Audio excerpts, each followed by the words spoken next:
This is the Lone Crater YouTube. We hope this video helps. You start by preparing both devices. Make sure your Divoom speaker or Pixel is charged above 50% and your phone has Bluetooth on. Open the app and sign in because profiles save settings and pixels. Once done, tap the plus icon to add a device, choose the correct model, and follow the on-screen pairing prompts. Allow Bluetooth and location when asked so Discovery works. This gets you connected quickly and prevents common pairing failures before deeper setup. Now you customize how your Divoom behaves.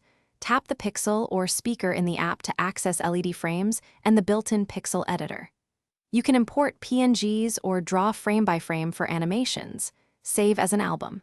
Then set alarms, notification mapping, and a music visualizer to react to audio schedule per weekday to automate.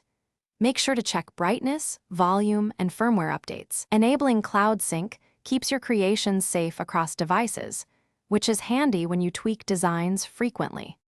Finish by integrating your Divoom into daily use. Connect a music source via Bluetooth or app streaming and test the visualizer to ensure sync.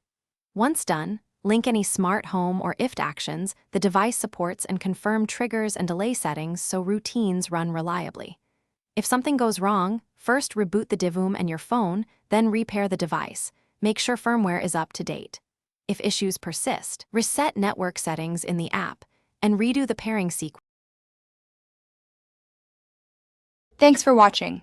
Consider subscribing if we helped you.